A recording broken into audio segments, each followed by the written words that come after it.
Hello everyone, एक बार फिर से आप सभी का स्वागत है मेरे इस यूट्यूब चैनल में। आज मैं आप सभी के लिए जॉन कीट्स की बायोग्राफी लेकर के आया हूँ। तो यदि आप इंग्लिश लिटरेचर में जॉन कीट्स की तैयारी करना चाहते हैं तो ये वीडियो आपके लिए। वीडियो पूरा देखिएगा, स्किप मत करिएगा। यदि आप NTA NET JRF की तैयारी कर रहे हैं या फिर पूरे इंडिया में किसी भी स्टेट से LT ग्रेड TGT PGT की तैयारी कर रहे हैं तो आप अपने सिलेबस को चेक करिए। यदि आपके सिलेबस में जॉन कीट्स हैं तो ये वीडियो आपके लिए है। तो चलिए बिना किसी देरी के शुरू करते हैं इस वीडियो को। इससे पहले मैं बता दूं, मैं हूं दिनेश कुमार और आप देख रहे हैं मेरा YouTube channel English study point. यदि आप फेसबुक पर देख रहे हैं तो आप देख रहे हैं मेरा Facebook page English study point. Let's start.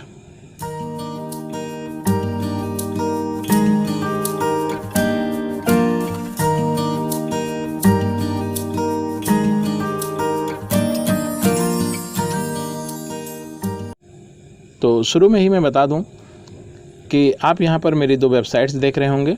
In 2 websites पे जाकर के आप अच्छे स्टडी मटेरियल्स प्राप्त कर सकते हैं, तो विजिट करना ना भूलें। तो चलिए हम शुरू करते हैं जॉन कीट्स की बायोग्राफी। यहाँ पर आप देख रहे हैं जॉन कीट्स का जन्म होता है 1795 में और इनकी डेथ होती है 1821 में।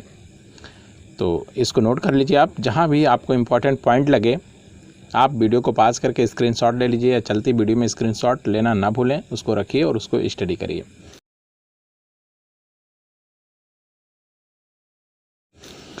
तो पहला जो पॉइंट, मैं जॉन कीट्स की जो बायोग्राफी है उसको पॉइंट्स की मदद से यहाँ पर प्रेजेंट करूँगा। तो पहला जो पॉइंट है वो है बर्थ का। सबसे पहले इनके बर्थ को देखेंगे, कहाँ इनका जन्म हुआ, कब हुआ। तो जॉन कीट्स का जन्म होता है, यहाँ पर अक्टूबर लिखा है लेकिन इसको मैं कंप्लीट कर दे रहा हूँ, अक्टूबर 31 यानी 31 अक्टूबर को इनका जन्म हुआ था। कहाँ हुआ था? मूरगेट, लंदन में।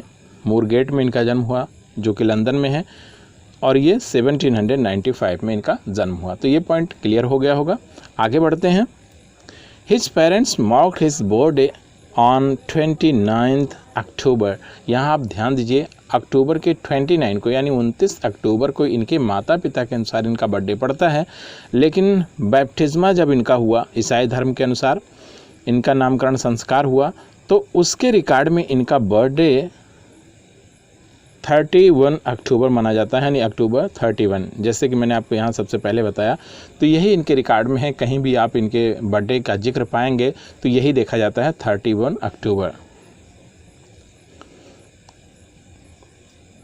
Keats was said to have born in his maternal grandfather stable। यहाँ ध्यान दीजिए, ये अपने नाना के घर पर पैदा हुए थे। और कहाँ पैदा हुए थे? स्टेबल में, जहाँ इनके पिताजी काम किया करते थे। इनके पिताजी अपने ससुर के यहाँ जो स्टेबल था, उनका घोड़े का घुड़साल था, उसमें काम करते थे। और यहीं पर जॉन कीट्स का जन्म होता है। और ये इंग्लिश के ग्रेट रोमांटिक लिरिक पोएट थे, रोमांटिक एज से बिलोंग करते थे। तो ये सभी पॉइंट्स आप नोट करना चाहें तो वीडियो पास करके आप कागज़ कलम लेकर के नोट कर सकते हैं। नहीं तो आप वीडियो का स्क्रीनशॉट लीजिए और या फिर वीडियो को 4-5 बार देखिए, क्योंकि आप अच्छी स्टडी करना चाहते हैं, इसीलिए मेरे वीडियो पर आए हैं। तो आपकी अच्छी स्टडी हो, जितने भी सजेशंस हो सकते हैं मैं आपको दे सकता हूँ और दे रहा हूँ, तो उस पर अमल ज़रूर करें। डिवोटेड हिज लाइफ, यहाँ पर ध्यान दीजिए, इनका जो पूरा लाइफ था वो डिवोटेड था। His life for the perfection of poetry, यानी काव्य को ये पूर्ण करना चाहते थे। With vivid imagery and great senses, यहाँ पर जो महान भावुकता होती है कविता की, जो रस होता है, उसके साथ उसको पिरो करके और उसमें मार्मिक चित्रण करके बहुत अच्छी अच्छी इमेजरी, कल्पनाओं को वहाँ समावेशित करते थे। इस तरह से ये पोएट्री को परफेक्ट करने के लिए पूरी तरह से समर्पित थे। ठीक है, तो ये हुआ इसका हिंदी। वैसे लग रहा होगा कि मैं स्लो बता रहा हूँ, लेकिन बहुत अच्छे से तैयार हो जाएगा बायोग्राफी जॉन कीट्स का। कहीं और जाने की ज़रूरत नहीं पड़ेगी आपको। तो दूसरा पॉइंट जो है इनके फादर का है। इनके पिताजी का क्या नाम था, चलिए देखते हैं। तो his father's name was Thomas Keats. Thomas कीट इनके पिताजी का नाम था। He had 4 children. He had, इनके पिताजी के 4 बच्चे थे। John Keats was the eldest out of them, यानी जॉन कीट्स उसमें सबसे बड़े थे, यानी सबसे बड़े जॉन कीट्स ही थे। जॉन कीट्स यंगो सबलिंग्स, यहाँ पर जो सबलिंग्स लिखा है, सबलिंग का मतलब होता है सगे भाई बहन, इसमें जितने भी डिफ़िकल्ट वर्ड्स हैं उन सब के मैंने हिंदी बगल में लिख रखे हैं, बहुत अच्छे से समझ में आ जाएगा आपको। तो उम्मीद करता हूँ ये वीडियो आपको अच्छी लग रही होगी। वीडियो अच्छी लग रही है तो वीडियो को लाइक ज़रूर कर दीजिए, इससे मुझे मोटिवेशन मिलता है और मैं और भी वीडियोस डिफरेंट टॉपिक्स पर वीडियोस ज़रूर लाता रहूँगा। तो लाइक करना ना भूलें। यहाँ पर इनके सबलिंग्स यानी इनके जो सगे भाई बहन थे, क्योंकि 4 ही बच्चे थे, 4 में जॉन किट्स सबसे बड़े थे, तो ये इनके छोटे जो 2 भाई और 1 बहन थी, तो इनको देख लेते हैं। जॉर्ज किट्स, थॉमस किट और फ्रांसिस मैरी किट्स। चलिए आगे बढ़ते हैं। His father worked in the stable of his father in law, यानी इनके पिताजी के जो फादर इन लॉ थे उनके यहाँ इनके पिताजी काम किया करते थे। His father died from skull fracture, तो जॉन किट्स के पिताजी की जो डेथ हुई थी वो स्कल फ्रैक्चर से हुई थी, खोपड़ी में इनके फ्रैक्चर हो गया था। वो कैसे हुआ था? After falling from his horse, तो ये अस्तबल में रहते थे,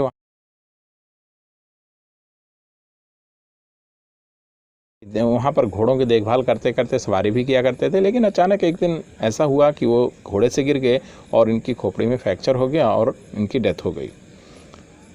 तो when he was only of 8, उस समय जॉन किट्स की एज मात्र 8 वर्ष थी। इसको नोट कर लीजिएगा। Unfortunately his father died intestate. Intestate में का मतलब होता है बिना वसीयत लिखे हुए, तो कुछ भी नहीं कर पाए थे। अचानक एक्सीडेंट में कोई कुछ भी नहीं कर पाता है, क्योंकि वो प्लानिंग करके नहीं रखता है, आगे क्या होने वाला है किसी को नहीं पता होता है। तो इस स्थिति में इनके पिताजी की डेथ हो गई, तो ये दुर्भाग्य रहा जॉन किट्स के लिए।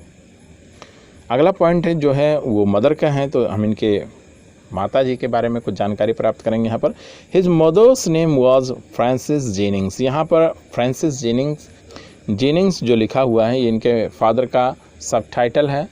आफ्टर मैरिज, जब इनकी शादी हुई इनके पिताजी से, जॉन किट्स के पिताजी से जब इनकी शादी हुई, तो इनका सरनेम भी चेंज हो जाता है, यानी सब टाइटल इनका चेंज हो जाता है। तो वो हो जाता है किट्स, यानी जेनिंग्स हट जाता है, अब हो गया Frances Keats. John Keats mother died when he was only 14 years. तो यहाँ पर 6 आ गया है, तो यहाँ 6 को आप इग्नोर करिएगा, बाय मिस्टेक आ गया है। तो यहाँ आप समझेंगे जब इनकी मम्मी का डेथ हुआ था जॉन किट्स के, तो वो मात्र 14 ईयर्स के थे। तो आप समझ सकते हैं गैपिंग कितना हुआ इनके पिताजी के और इनकी मम्मी के डेथ में, मात्र 6 ईयर्स का। वो 8 वर्ष के जॉन किट्स से तो इनके पिताजी की डेथ हुई थी, जब ये 14 वर्ष के हुए तो इनकी मम्मी की डेथ हो गई। His mother's was died of tuberculosis. Tuberculosis से इनकी मम्मी की डेथ हुई थी, जिसको यक्षमा कहते हैं, टीबी भी कहते हैं, ठीक है। तो उसी से इनकी माँ की डेथ होती है इन मार्च 1810। 1810 ईस्वी में इनकी माँ एक्सपायर कर जाती हैं। तो ये पॉइंट थे, उम्मीद कर रहा हूँ सब कुछ तैयार होता चल रहा होगा। यदि आप एक बार रिपीट करेंगे वीडियो, अभी आप पॉज कर सकते हैं, पॉज करने के बाद 1 मिनट का समय लीजिए और जो आगे मैंने बताया है उसको रिपीट करिए माइंड में। इस तरह से हम तैयार करते हुए आगे बढ़ेंगे। चलिए अब हम नेक्स्ट पॉइंट देखते हैं। नेक्स्ट पॉइंट है स्पाउस का, यानी पत्नी का इनके। तो इनके पत्नी के बारे में, वैसे इनकी शादी हुई ही नहीं थी, क्योंकि ये बहुत कम उम्र में एक्सपायर कर गए थे। ओनली ऑफ 25 के थे ये, मात्र 25 साल के थे जब ये एक्सपायर किए थे।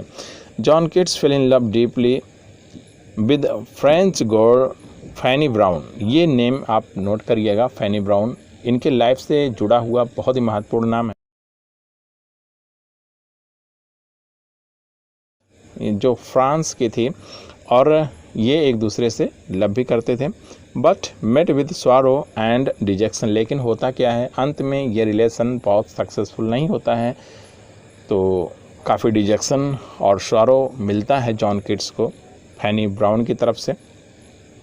ही became engaged to Fanny Brawne. इनका इंगेजमेंट हो जाता है, but due to money problem and symptoms of tuberculosis. लेकिन इनकी मम्मी का डेथ आप समझ ही चुके हैं, आगे ट्यूबरकुलोसिस से हुआ था। बाद में जॉन किट्स को भी ट्यूबरकुलोसिस हो जाता है, तो इनके कुछ सिम्टम्स दिखने लगे थे इंगेजमेंट तक, और कुछ मनी प्रॉब्लम भी थी, तो इनकी शादी हो नहीं पाई थी। He never got married. इनकी शादी नहीं हो पाई। It aggravated his tuberculosis. तो इनकी जो मानसिक दशा थी वो थोड़ी सी और ख़राब हो गई। शारीरिक रूप से तो ख़राब थी ही, मानसिक रूप से भी ख़राब हो गई। इस तरह से इनका जो ट्यूबरकुलोसिस था वो और भी ज़्यादा बढ़ गया। ठीक है, तो यहाँ पर जो प्ले दिया जा रहा है उस पर ध्यान दीजिएगा। ये खास करके 12th का जो पोइट्री है उसमें ये लाइन ज़रूर मिलती है कि फैनी ने ये कहते हुए कि जॉन कीट्स कुछ इंच लंबे नहीं हैं उससे, तो उसके लिए फिट नहीं बैठते हैं, इसलिए फैनी ने जॉन कीट्स को छोड़ दिया। तो इस तरह से ये काफ़ी दर्द भरा, काफ़ी सॉरो एंड डिजेक्शन भरा रहा था इनका ये रिश्ता।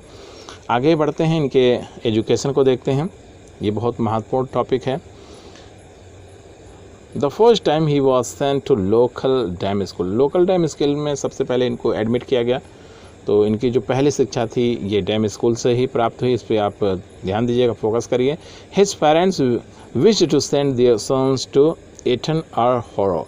ये काफ़ी प्रसिद्ध स्कूल थे वहाँ के, और वहाँ पर पढ़ाना चाहते थे इनके माता पिता, लेकिन क्या करें, मनी प्रॉब्लम थी तो अफोर्ड नहीं कर पा रहे थे फीस को, तो वो उनको एडमिट नहीं कर पाए।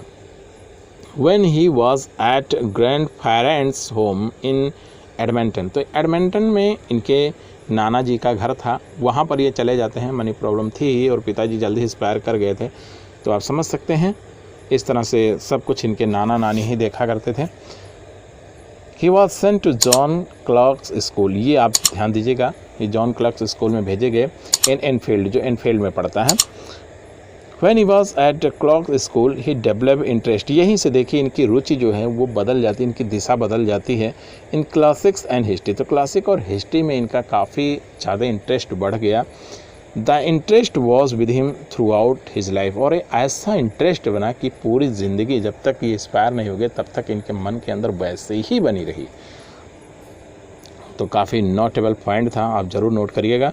When he was at Clark's School, he met Charles Cowden Clarke. अब यहाँ पर ध्यान दीजिएगा, ये नेम बहुत ही महत्वपूर्ण है। जहाँ तक मैंने इनकी बायोग्राफी को पढ़ा है, इसमें सबसे महत्वपूर्ण यही लगते हैं, क्योंकि ये शुरू से लेकर के यही मिलते हैं स्कूल में, क्लॉक स्कूल में ये मिलते हैं, और ये लास्ट तक बने रहते हैं किड्स के साथ। वो बहुत हेल्प करते हैं, हर जगह ये मदद करते हुए दिखते हैं।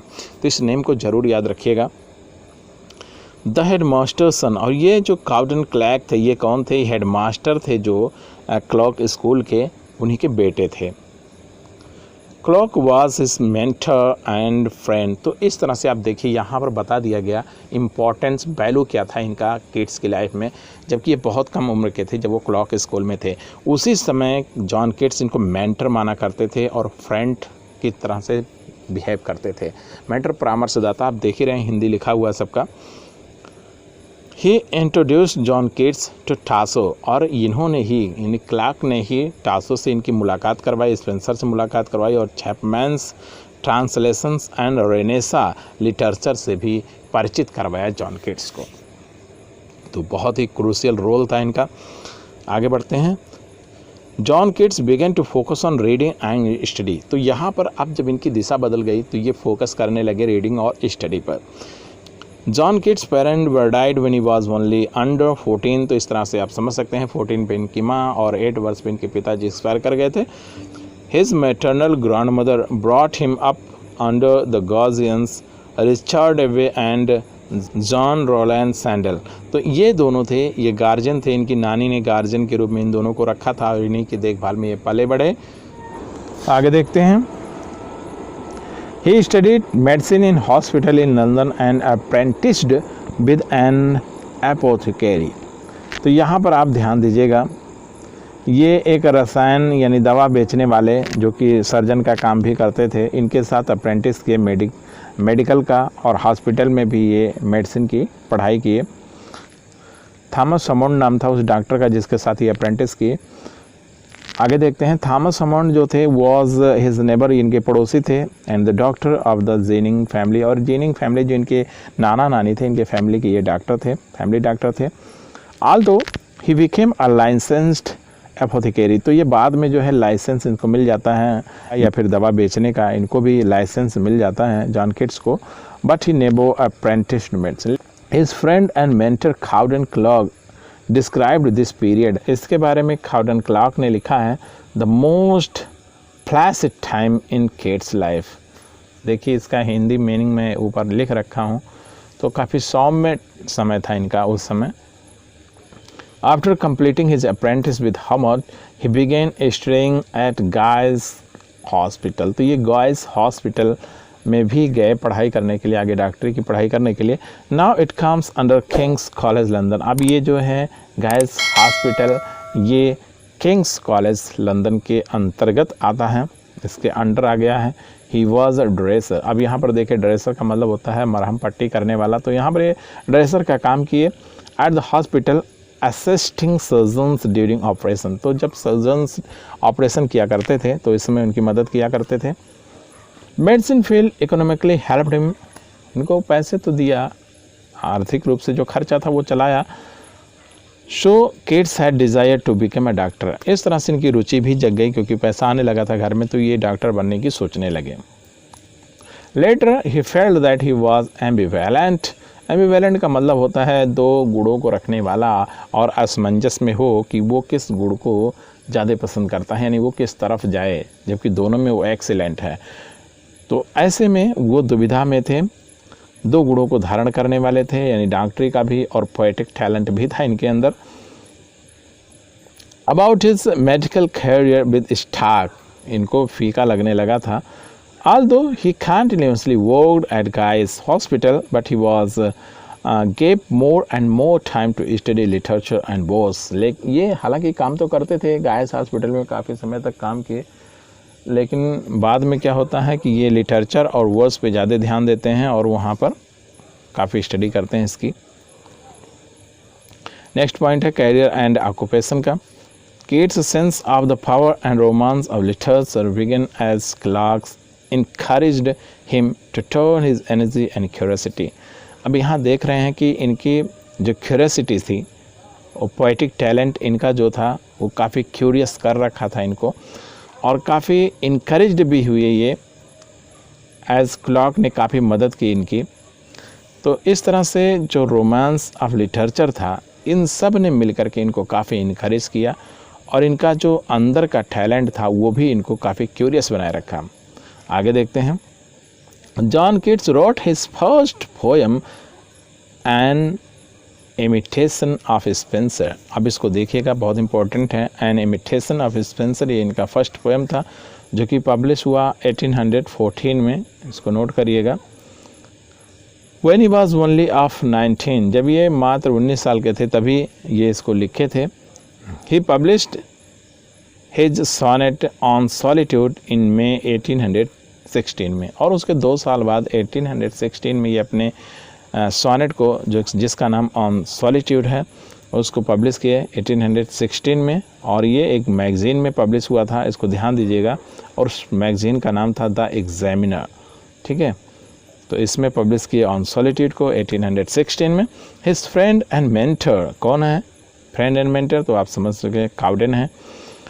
काउडेन Clarke described it red letter day. जब इनका ऑन सॉलिट्यूड पब्लिश हुआ द एग्जामिनर मैगजीन में, तो उसको इनके जो फ्रेंड थे काउडेन उसको रेड लेटर डे बता रहे हैं। बहुत ही महत्वपूर्ण दिन बता रहे हैं किड्स के लिए। For his friend John Keats, Leigh Hunt helped him to publish on solitude. अब ऑन सॉलिट्यूड को पब्लिश करने में ले हंट, जिससे मुलाकात करवाई थी काउडेन क्लॉक ने, तो काफ़ी मदद किए। Leigh Hunt on solitude was published in a magazine called the Examiner. आप समझ रहे हैं, इसको मैंने बताया ही। Further his financial condition was not good. आगे कुछ ऐसा हुआ कि इनका जो फाइनेंशियल कंडीशन था वो थोड़ा सा वीक हुआ, डाउन हो गया। So he was suffering from depression, और ये डिप्रेशन में आ गए, क्योंकि गार्जियन यही थे, रिस्पॉन्सिबिलिटी इनके ऊपर थी। अकॉर्डिंग हिज ब्रदर जॉर्ज, अब इनका जो भाई था जॉर्ज, इनके जस्ट बाद वाला, वो कुछ कह रहा है जॉन किड के बारे में, उसको देखिए। जॉन वॉज फियर्ड, इनको काफ़ी डर लगने लगा था। That he should never be a poet, कि उन्हें कभी नहीं बनना चाहिए था।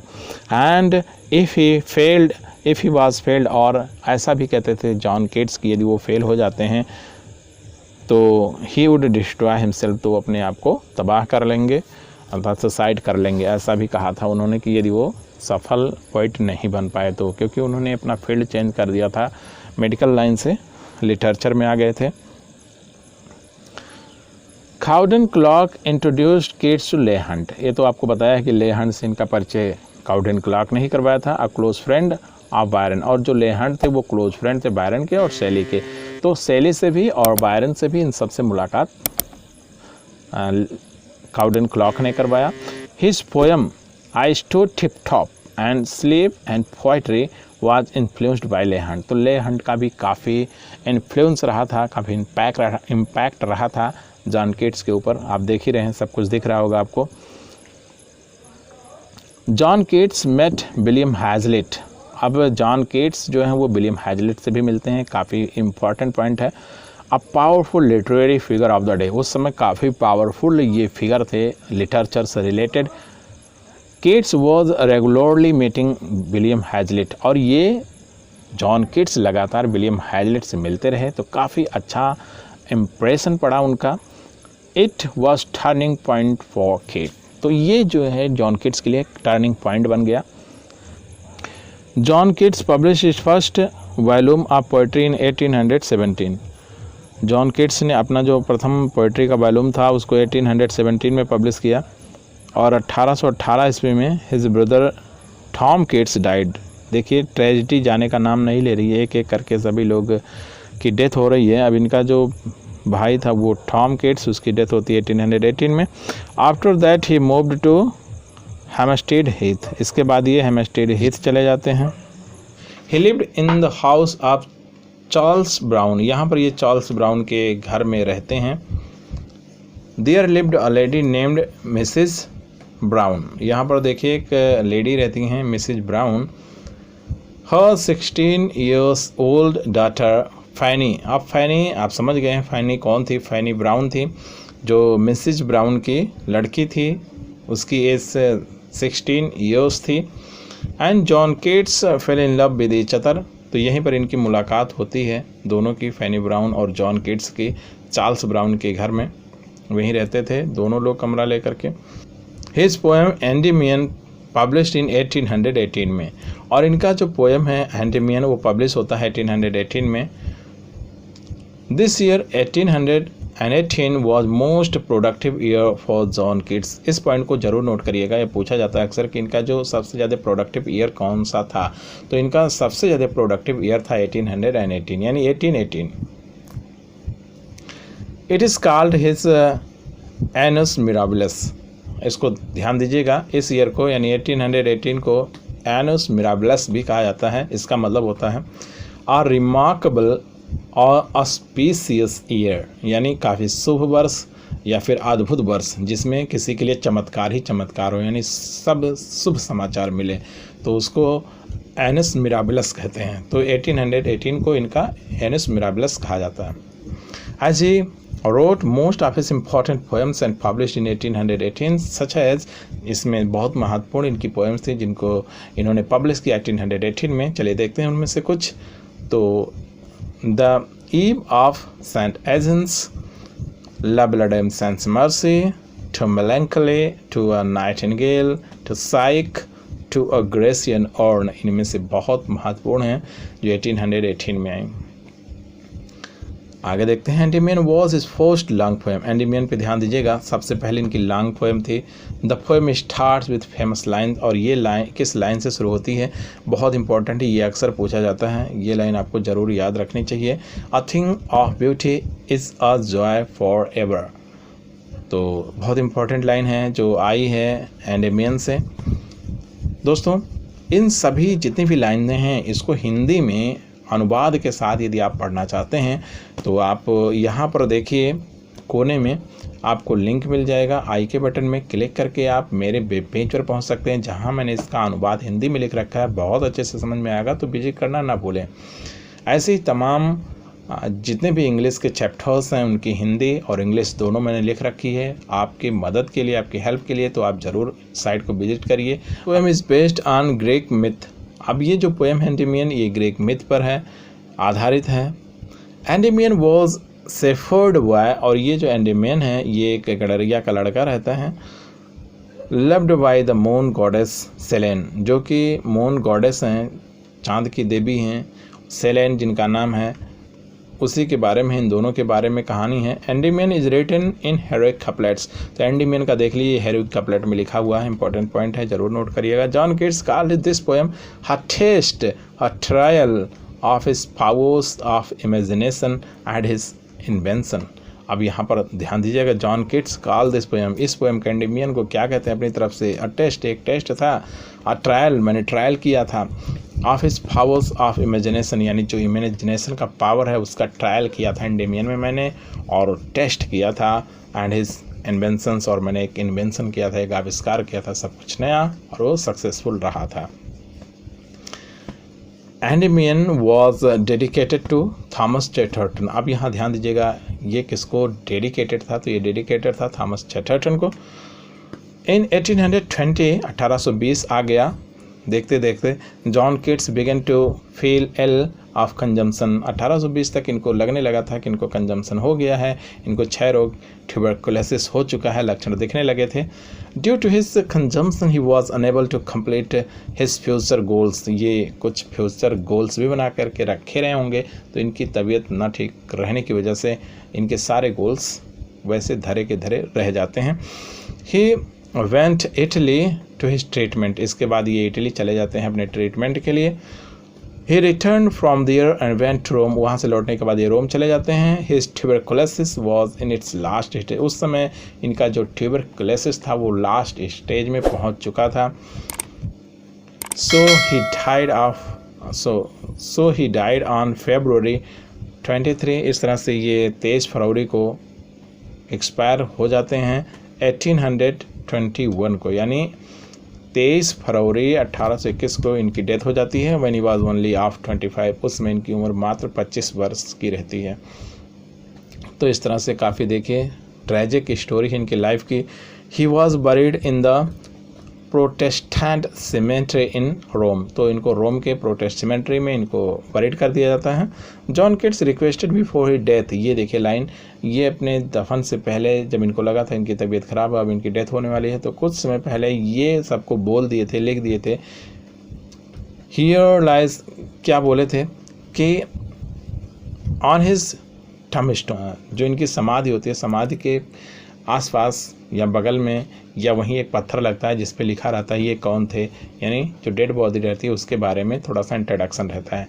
तो उस पे लिखने के लिए जॉन किट्स ने क्या कहा था, रिक्वेस्ट किया था सबसे, to write here lies one, यहाँ पर एक आदमी दफन है, whose name was writ in water, जिसका नाम पानी में लिखा हुआ है।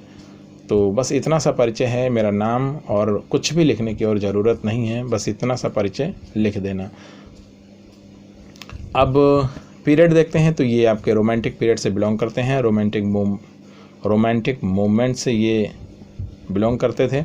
इनका जो फेमस वर्क है इस पर मैं काफ़ी एक्सप्लेनेशन नहीं दूंगा, तो इस पर मैं ज़्यादा एक्सप्लेनेशन नहीं दूंगा, बस फटाफट देख लीजिए, आप स्क्रीनशॉट ले सकते हैं। तो पोएम्स है 1817 में आई इनकी पोएम्स, उसके बाद है एंडीमियन पोएटिक रोमांस है 1818 में, उसके बाद हाइपेरियन है जो रिटन यानी लिखा गया 1818 में एंड पब्लिश हुआ 1819 में। इसी तरह से odd on a Grecian earn 1820 में पब्लिश हुआ। ला बेला एंड सेंस मर्सी 1819 में पब्लिश हुआ। टू आटम ये पब्लिश हुआ 1820 में। ओड ऑन अ मेलैंकली ये लिखा गया 1819 में। ओड टू साइक 1819 में पब्लिश हुआ। लामिया इसाबेला ये दो इनकी रचनाएं पब्लिश हुई 1820 में। और टू अ नाइटिंगेल इम्पॉर्टेंट है और ये 1819 में। देखिए 1800 से लेकर के 1819 के बीच में सारी की सारी इनकी रचनाएं आप देखिए, एक के बाद एक ऐसी ढेर सारी रचनाएं आई हैं। ऑन एंडोलेंस ये लिखा गया 1819 में और पब्लिश हुआ 1848 में। ये थोड़ा सा डिस्टर्ब कर रहा है, इतना लंबा गैप हो गया इसमें, तो इसको चेक करिएगा और कमेंट में बताइएगा कि ये कब पब्लिश हुआ था। वर्क इनका जो वर्क है उसके बारे में थोड़ा सा देखते हैं। John Keats died at the age of 25, जैसा आप सभी जान गए हैं। He had perhaps the most remarkable career of an English poet. तो इस तरह से देखिए इनकी 25 साल की उम्र में ही वो सब कुछ कर गए थे जो 70-80 साल के लोग करते हैं, जो पोइट करते हैं। तो ये 25 साल में ही सब कुछ कंप्लीट कर दिए थे। ही पब्लिश्ड 54 सॉनेट्स, इनकी 54 सॉनेट्स थी। He was master of many poetic forms. तो ये जो जितनी भी विधाएँ हैं, जितने भी फॉर्म्स हैं पोएटिक फॉर्म्स, उन सब में मास्टर थे। जैसे कि सोनेट हो गया, स्पेंसरियन रोमांस हो गया, या फिर मिल्टनिक एपिक हो गया। ऐसे ही तमाम जो फॉर्म्स थे पोएटिक, उसमें ये काफ़ी पकड़ रखते थे। अब इनकी डेथ के बारे में आप जान ही गए हैं। इनकी डेथ हुई थी February 23, 1821 में। In 1820, John Keats began to fall off consumption. Due to his consumption, he was unable to complete his future goals. ये लाइनें मैं आपको बता चुका हूँ। ये इटली गए थे ट्रीटमेंट के लिए, वहाँ से लौटे तो रोम गए। इसके बाद ट्यूबरकुलोसिस इनका काफ़ी बढ़ गया और अंततः 1821 में इनकी डेथ हो जाती है। तो और इनको प्रोटेस्टेंट सिमेट्री में रोम की इनको बरीड कर दिया जाता है। तो दोस्तों, इस तरह से ये बायोग्राफी जॉन केट्स की यहीं पर समाप्त हो जाती है। उम्मीद करता हूँ वीडियो आपको अच्छी लगी होगी। वीडियो अच्छी लगी है तो वीडियो को लाइक करिए ही करिए, अपने दोस्तों में ज़रूर शेयर करिए। और साथ ही साथ यदि आपको लगता है कि मैं आपके लिए कुछ हेल्पफुल वीडियोज़ बना पाता हूँ तो वीडियो को लाइक करने के साथ चैनल को सब्सक्राइब करके और बेल आइकन को प्रेस करना ना भूलें, ताकि मेरी आने वाली वीडियोज़ आप तक सबसे पहले पहुँचें। तो इस वीडियो में इतना ही, मिलते हैं नेक्स्ट वीडियो में नई ऊर्जा के साथ। तब तक के लिए बाय बाय।